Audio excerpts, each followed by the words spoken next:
of course, if you live in a rented house, or maybe, just maybe a rented flat, kind of like the lovely example behind me, then I'm afraid I've got a little bit of bad news for you. And that is because Labour are going to do something to, I guess, kind of mess it all up for you. I mean, how can that be? Surely they're going to put rent reforms in and stuff like that to make sure landlords have to do everything a little bit better than what they're doing at the moment, aren't they? So how can they possibly mess that up? Well, let's face it, Labour are pretty good at messing anything up. But unfortunately, this could be yet another thing from Labour that could affect your wallets. But just what am I going on about then? Well, according to this, rents are to surge £900 to pay for Labour reforms. But why? I mean, it's just absolutely crazy. And yet another thing we do not need from Labour with the growing cost of living crisis that they seem to be fueling, don't they? But it says that nearly half of Britain's buy-to-let landlords, 44%, plan to increase rents in a response, to the controversial Renters' Rights Bill, according to research by housing lender Landbay. And the landmark legislation, it says, due to kick in this autumn, will limit landlords to just one rent increase per year, capped at the market rate. And that price would be achieved if the property was newly advertised to let.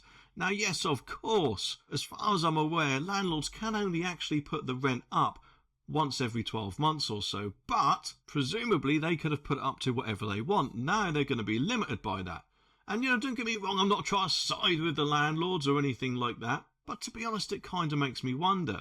If you've got actually a decent landlord who doesn't often put your rent up at all, that this might spook them into thinking, well, hang on, I can only put it up to the price of the current market value. What happens if loads of repairs need doing, which will cost me who knows how much? And of course, with Labour's increasing costs the landlords might have to face, so those landlords might actually put them up either higher than what they would have done, or who knows, maybe would have put them up more often than they would have done at once a year instead of once every 2 or 3 years. But Landbay said that property owners were planning to increase rent by an average of 6%, which would add £74 to the average monthly rent of or £888 per year, which, let's face it, is going to be quite a kick in your wallet's gonads, isn't it? Because everything seems to be going up and up and up, doesn't it, eh? The survey, get this, the survey also found that the majority of landlords, 89%, intended to raise rents within the next 12 months, and more than a third, 40%, plan to increase rents by 3% or more over the next 12 months, while over 1 in 10 or 10%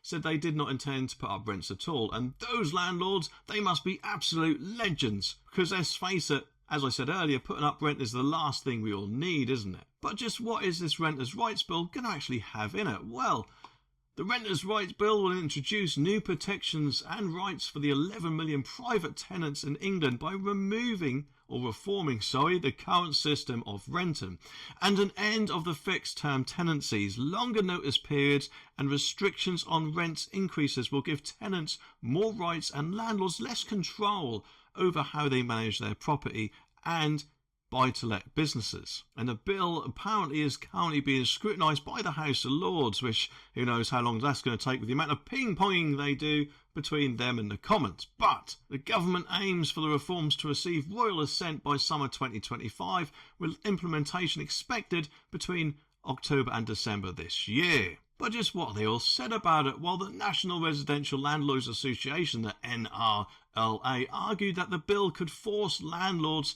out of the sector and push up rents if it is passed in its current form, which, let's face it, is the last thing we all need. Rents have been going up more over the last few years than what they have done previously, haven't they? But Chris Norris of the NRLA said that 6% rent increase figure was consistent with the NRLA's estimates that the Renters' Rights Bill would trigger rent rises of 3 to 4% above inflation, and he added that the bill is likely to affect tenants directly in many more ways than landlords, which, I don't know about you, but if you're not already, then now, if you can afford to, might be the perfect time to actually buy a house instead of renting one. Either way, I'll be back soon with some more videos, so make sure you click that subscribe button down there so you don't miss my next one.